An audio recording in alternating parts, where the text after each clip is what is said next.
آپ کی ہر پریشانی کا حل اسلامی کلک، مکمل اسلامی چینل۔ بسم اللہ الرحمن الرحیم۔ امید ہے ہمارے تمام ہی دیکھنے اور سننے والے دوست اور احباب خیر و عافیت کے ساتھ ہوں گے۔ آج ہم جس موضوع پر بات کرنے جا رہے ہیں اس کا نام ہے پسند کی شادی۔ ہمارے معاشرے کے اندر عموماً پسند کی شادی کو نامناسب سمجھا جاتا ہے اور اس کو بری نظر سے دیکھا جاتا ہے، جبکہ در حقیقت اگر لڑکا اور لڑکی راضی ہوں اور کسی ایک فریق کے والدین بھی راضی ہوں اور ان کا مقصد جائز نکاح کرنا اور شادی کرنا ہو تو اس میں شرعاً کوئی قباحت نہیں، مگر لا علمی کی وجہ سے اور اسلام سے دوری کی وجہ سے اور بعض اوقات معاشرتی اتار چڑھاؤ کی وجہ سے لوگ اس سے کنارہ کشی اختیار کر لیتے ہیں، اس معاملات سے بچنے کی کوشش کرتے ہیں۔ جہاں ہمارا معاشرہ بہت سارے مسائل اور پریشانیوں کا شکار ہے، انہی میں سے ایک اچھے جیون ساتھی کی، اچھے لائف پارٹنر کی، اپنے لیے اچھا ساتھی چننے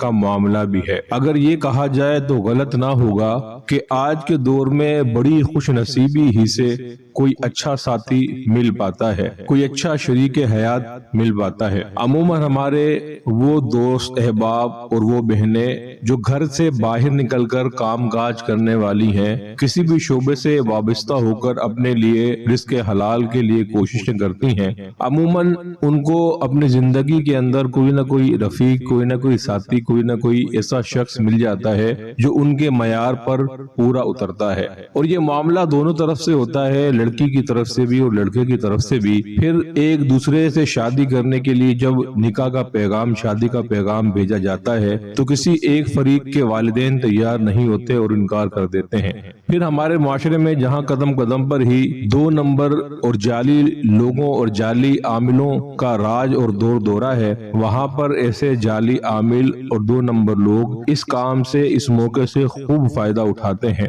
اور پسند کی شادی کے نام پر جگہ جگہ دیواروں پر، جگہ جگہ گلی محلوں میں چوکنگ کی جاتی ہے، اور پھر جو ایسے لوگوں کے ہتھے چڑھ جاتے ہیں ان سے منہ مانگی رقم اور پیسے حاصل کیے جاتے ہیں۔ تو آج اس خاص اور سینسٹیو معاملے کے لیے آپ کے لیے وظیفہ لے کر آئے ہیں۔ جو لڑکا یا لڑکی پسند کی شادی کرنا چاہیں کہ جس میں اس کے والدین راضی ہوں مگر سامنے والے راضی نہ ہوتے ہوں، تو اس عمل کو شروع کریں، انشاءاللہ عز و جل 41 یوم میں رشتہ ہو جائے گا۔ دونوں نے اس وظیفے کو پڑھنا ہے، لڑکے اور لڑکی نے بھی، اور اس میں سے جس فریق کے والدین راضی ہوں رشتہ کرنے کے لیے انہوں نے بھی وظیفہ پڑھنا ہے۔ پہلے ہم بات کریں گے کہ والدین نے کیا پڑھنا ہے۔ تو بعد نماز عشاء 1111 مرتبہ یا ودودو یا لطیفو، یہ دو اسماء مبارکہ یا ودودو یا لطیفو 1111 مرتبہ لڑکی یا لڑکے کے والدین نے پڑھنے ہیں، اور پھر دوسرا وظیفہ لڑکا اور لڑکی یہ دونوں خود پڑھیں گے